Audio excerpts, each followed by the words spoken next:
Good afternoon, everyone. Good afternoon and happy Monday. Welcome to Money Monday. I'm Executive Pastor Grant. I'm so excited to be with you today on the Juice Radio and Talk Show as we prepare to go into our new series on this month. We're talking about effective cash management. How do we get to a point where we have understanding of the cash that's coming in and our expenses going out? And how do we get to a positive position so that we always have what we need, or acknowledgement of where we may need to push some levers, open up other additional streams of income. But how are we managing what we already have coming in? So today is going to be exciting, very exciting today as we talk about cash flow management, ensuring our stability, and how do we grow it. Right, we're planting good seeds in the earth, and we want to ensure that we are doing the necessary nurturing and watering so that it can prosper and bloom, and so that our businesses and our ministries can flourish. So right now, we're just going to run our intake so that you can see all of the great things that you'll hear from the Juice Radio and Talk Show. And we look forward to jumping right into our discussion on today, cash flow management. Welcome to the Juice Radio Talk Show. Welcome to the Juice Radio Talk Show. Welcome to the Juice Radio Talk Show. Welcome to the Juice Radio Talk Show. Reality TV, church reviews. Let's talk happy love and marriage lifestyle. Come and talk with us. Come and share with us. Come and laugh with us. Come on and pray with us. Regina and Clovis, special guests. You should be following your lead. Bless. Subscribe on YouTube. Listen on podcasts. We live on IG and Facebook. This episode is sponsored by Truth and Triumph Ministries. Hey, good afternoon again. Good morning, even good evening, depending on when you're watching. Today, we are going into a new series. We just finished up conversations around solvency, around safety and ensuring our budget and cash flow management from a different perspective, different lens. But today we're going to talk about cash flow management in itself. What does it mean to us? How very important it is? Because even though you have a business, we've gotten our business started, we've gone through a lot of the strategies that we talked about before. How do we structure our businesses? How do we get it into operation? How do we onboard our staff? How do we move forward and grow the business? Now we want to make sure that we are watching and managing our cash flow. One of the simplest terms about cash flow, it talks about really how do you manage the cash that you have or equivalent to cash, right? So there's opportunity where you're using maybe credit cards or Cash Apple Pay, Cash App. There are a lot of different mediums and methods right now for the receipt of revenue coming into your business, which is wonderful. And so we really want to talk about how do you take that as you transfer these funds in and out of your business, and how do you track it? We want to talk about today, even on the frequency. Some of our business are very cash flow heavy, and I mean even the physical cash flow. And so we want to make sure that we're tracking that on a daily, sometimes even a weekly basis, so that we see where we are, that we have those type of targets. Sometimes we don't even think about that. What kind of target? In many instances, we are operating without a cash flow management plan. We are operating, but know this: if you don't have a plan to succeed, if you don't have any targets to hit, if you don't know your trajectory and where you want to go, it is most likely you won't get there. Because without a plan for success, you've already planned to fail. And so we want to make sure that we are allocating the appropriate time and understanding, right? Today, we're just bringing clarity, and all you're getting, get an understanding. We want to get clarity. What does cash management mean? And how does it help and enable us as we operate in business, operate in ministry, whatever your anointing, whatever you've called to do, and you're leading in that space? Cash flow management is even important, even in your home life. Understanding where funds are coming in from, and then how do you maximize what you do have, and then how can you expand on that so that it grows more, right? And so one of the things you also want to talk about, not just about what's coming in, but how you are spending, right? Because the intent is, and we've taught this before, is that you get a gap. You get a gap in between what you are bringing in and what you are sending out as far as paying on your expenses and liabilities, so that the more you get in and the less you send out, the larger your gap. And so you can operate in the gap so that you can manage your business, so that you can grow the business, so that you have that additional savings set aside for emergency funding or contingency funding or your phase two, whatever you have intended that has been placed on your heart that you want to go to your next level. Well, you can't move to your next level until you've had an opportunity to ensure that you're operating well in your first one. We want to make sure that we are operating well in our first one.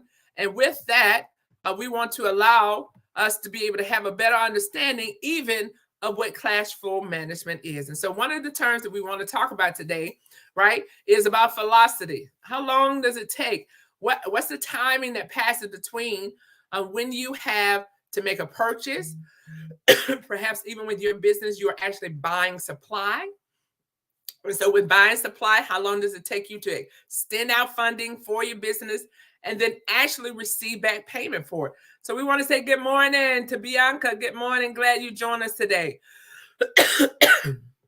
And so what is that velocity? Does it take you 10 days between the time you paid and you actually receive some funding back? You actually get paid for it.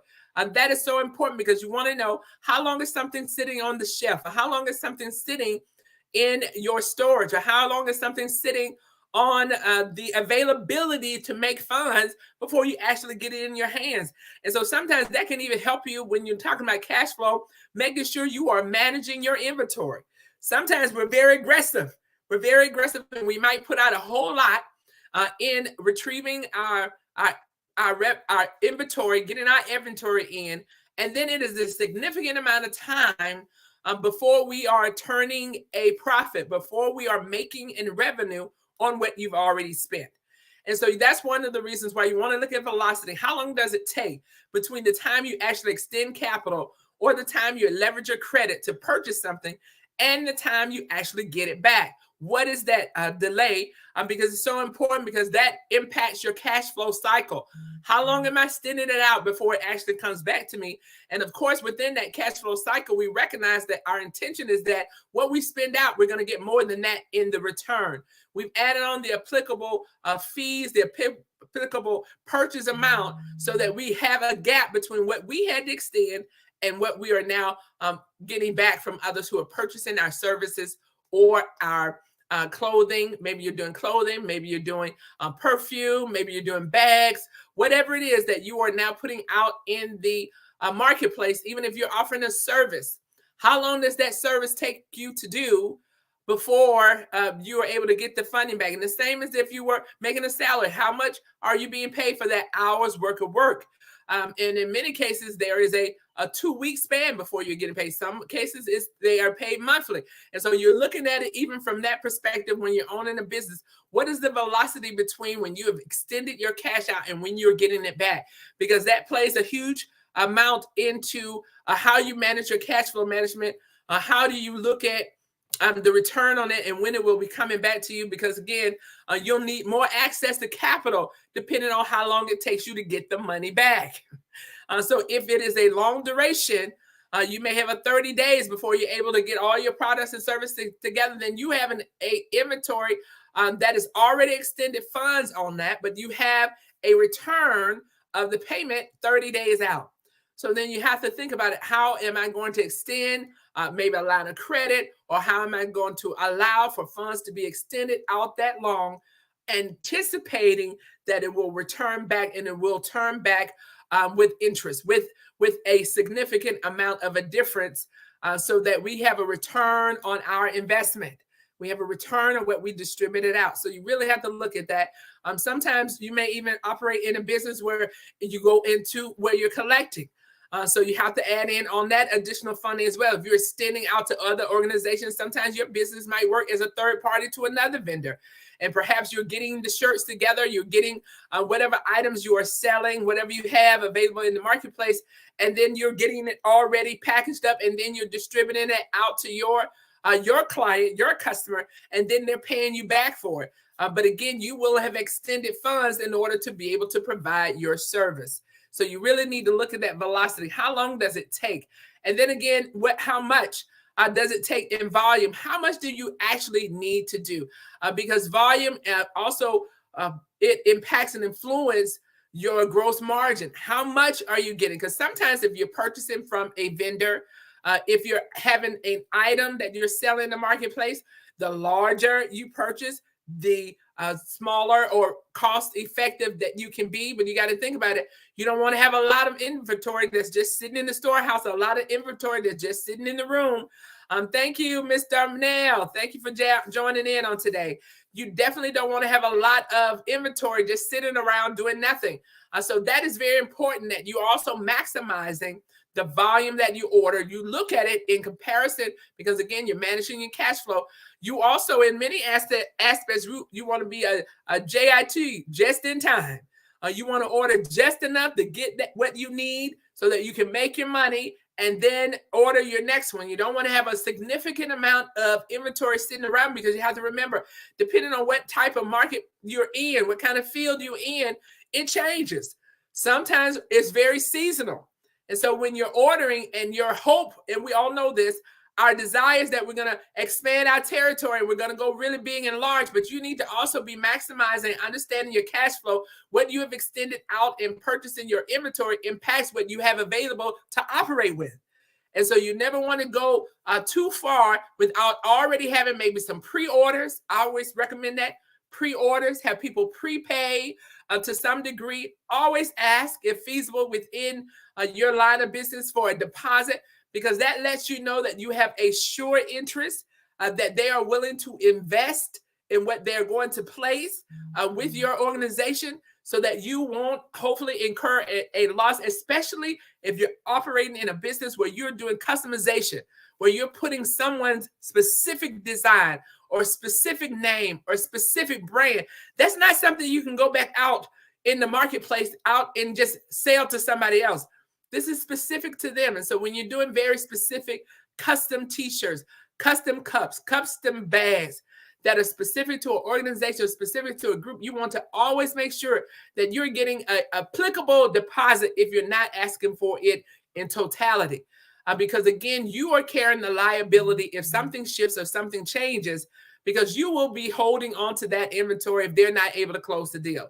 So the more likely that you can retain your cash flow, that you can ensure that there's solvency in far as closing the deal, is to make sure you had a marketable deposit on that request, on that order.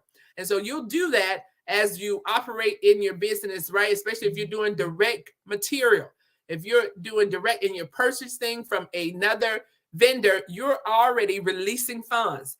Your cash has already left, or you have extended a line of credit, which means you now have a liability. So in essence, you have a cash differential where you will have to repay them for what they're giving you. And so you want to make sure and assure that you have the necessary funding to close the deal. And so even if it's indirect, which means the overhead is less cash for your business, meaning raw materials, spoilage, inventory shrinkage, these kind of things, accessing and controlling costs will increase your cash flow.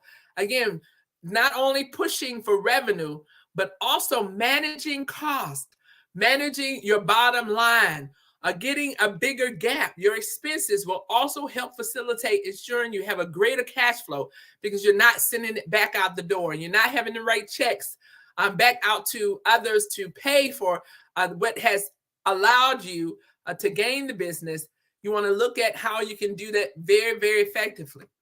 So one of the things you want to do is you want to manage it with your short and long-term goals. We talked about this before, how important it is to have a target, to have a goal.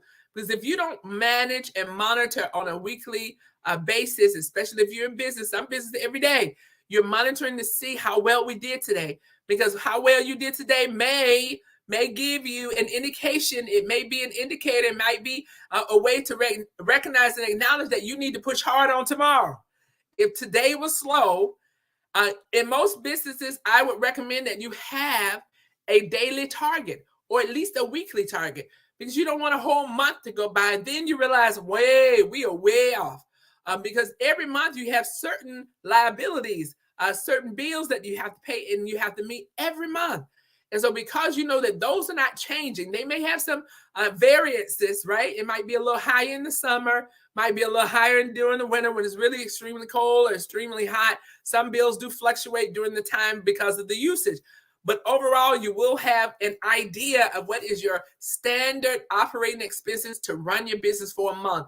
I really recommend that you do that you have that kind of information, because when you have that information in your back pocket, when you have that knowledge and awareness of what does it take to run this business for a month, that helps you in your cash flow management process, because then you can project, if it takes me this much, if I need $1,000 to operate my t-shirt business in this month, then I need over that in order to be able to have revenue, in order to be able to not only meet my obligations, not only have the business be solvent, meaning we have a sense of stability, but I want to make money.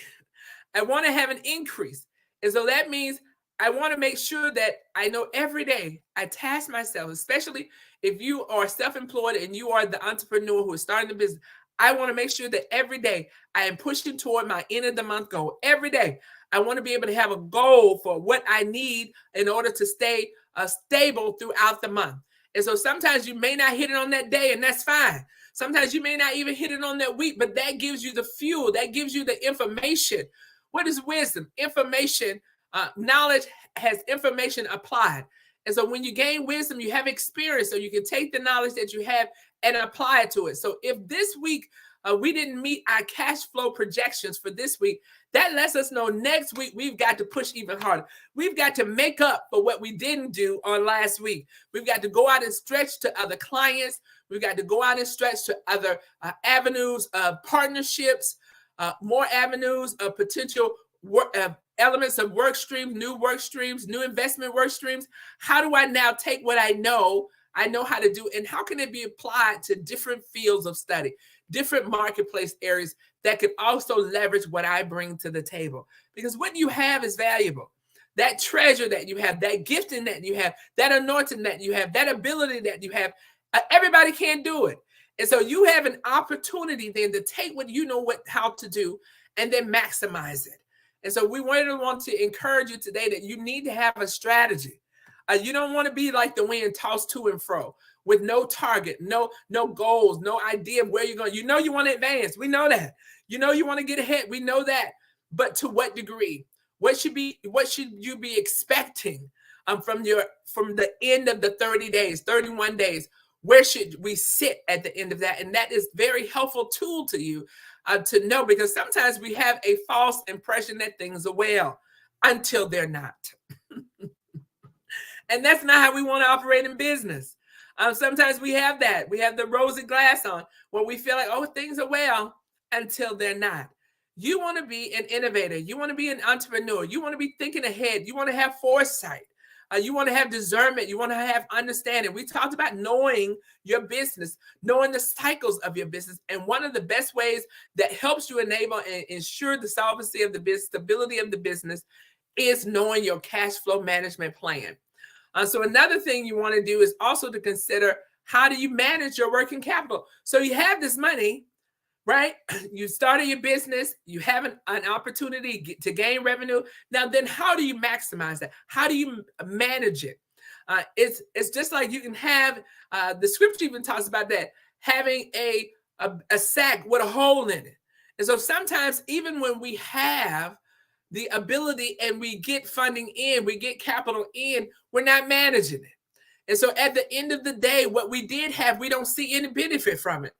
So that's why it's so important that we start to evaluate, how do we manage it? Our daily sales outstanding, right? The average number of days it takes to receive cash in, and what are customers actually purchasing. That is a good insight of how do I manage my working capital so that I'm buying the right thing. Have you done this before? You might invest in one area and you find out that was good for a minute, but the moment has changed and you weren't tracking fast enough. You're still ordering from where everybody was last year. The idea is that you stay with the flow of what's happening, your demand of your customers. And so even as you have working capital coming in, how are you thinking about, how can I boost it? How can I take what I do have in my hand and let it grow and flourish for me, right? How do I manage it in such a way that I take the little bit and it looks like a whole lot? And so a lot of that consider is if you have accounts payables where you have to take creditors, right? How long does it take creditors to pay you back? People that owe you. Meaning, if you do extend that out to some of your clients or customers, how long does it take to get that cash back in? So that's one of the ways that you grow and maximize your cash by managing, understanding when funds are coming in and out of your business. Again, another way we already talked about, how do you manage your inventory? How do you make sure that you have enough, but not too much? And sometimes it's a very thin line. It is a very thin line. How do I have just enough, but not too much? Enough to meet my client base, but not too much where things are sitting around and getting stale. It's the same thing if you think about it. If you open up a restaurant, oh my goodness, you open up a restaurant or you open up a bakery, you don't want to make too much that you end up having a whole lot to throw away. That's wasted money. That's wasted goods. That's money that you could have managed in another way for something else. And so similar to that, we have to do that when we appropriate funding in our organizations. Are you putting the funding? Are you maximizing your capital that you do have in the best place to give you the maximum reward, the maximum positive response from your client base, maximum positive response from the people that you're working with, maximum positive response in your ministry? Is it being applied in the area that will give you the greatest return? Because sometimes we put money into areas that are most convenient. The easiest way to do it. Sometimes the easiest way to do it is the most expensive, right? The most easy way to do it sometimes is often the most expensive. So that's not helping your cash flow. Sometimes it's better to look for efficiency. And that's what we want to operate from in many capacities to help undergird our cash flow, is by ensuring that we're working to the maximum of efficiency. Because then you eliminate all the things that cost time, all the things that cost unwarranted expenditures, all the things that cause unwarranted pressure on the business. And so when you start to eliminate those things that you can do without, you start to focus in and hone in on the things that are really bringing you the most positive response. What is bringing you the most positive increase in your business? You can consider it's a tightening. You know, you get more juice out of the lemon when you squeeze it harder, right? And so sometimes I know it's very difficult for us when we talk about you want to squeeze it down. How can I maximize more? How can I look for process improvements? How can I look for most efficient, effective people to do certain things? Have you thought about that? In some capacities, we haven't operated the most efficient because we haven't put our resources to what they do the best. And so sometimes efficiency also aligns to resourcing, making sure we have our resources, our team, our staff assigned and working on the one thing that they do well. Because in many assets, they can make it quicker and shorter and better than it can be if we give that to someone else. So that is another method in which we can align to a cash management flow, is look at maximizing what we already have in our hand. That's what we're talking about. What do you already have, and where are there ways right now today that you can tighten it up, tighten the bolts up, so that it gives you more strength and so that you gain advancement with what you already have. Sometimes that aligns to not trying to be all things to everybody. We talked about that before. As you look at your services and your products, certainly we want to create multiple streams of income. We do, but we also want to look at efficiency. If that multiple stream of income costs you more than what you can get back in, that may not be the one. You want to look at another stream or activity that you can do in your business that creates cash flow and does not become a cash cow that isn't eating up your money, and that is allowing you to move forward and advance in it, and is bringing more in to create more gap in your organization. And so that's what we're talking about today. How do you create more cash flow? And some of the thoughts that we've had already is looking at how we're managing what we already have. Your staff that you already have today, how are we managing them well? The income that is already coming in today, how do we manage them already? How we manage our relationships. Some of our relationships that we have with other partners, Where are there areas where we can work together? Maybe where they were paying you in 30 days or 60 days, maybe you want to trim it down to 30 days so that you get your cash flow back in sooner. Maybe you want to establish a line of credit so that you don't have immediate release of funds with some of the partners or third parties that may be assisting you in facilitating your inventory.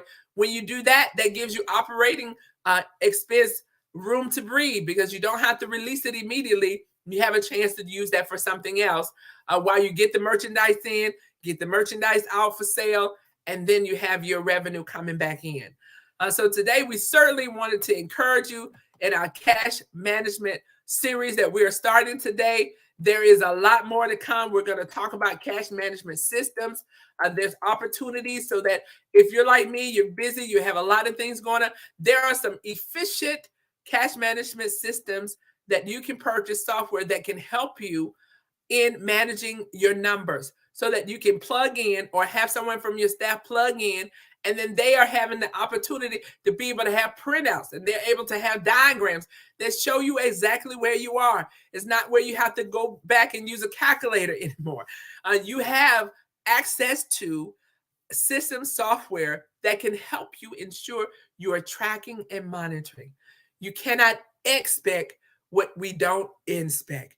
And so we want to encourage you today to continue to know that the favor of the Lord is upon you and you will thrive in what he's given unto you. And so we're just going to operate in wisdom and expect things to happen bigger and greater in this year. This is our year of advancement. Peace and blessings to you from Pastor Grant. God bless you.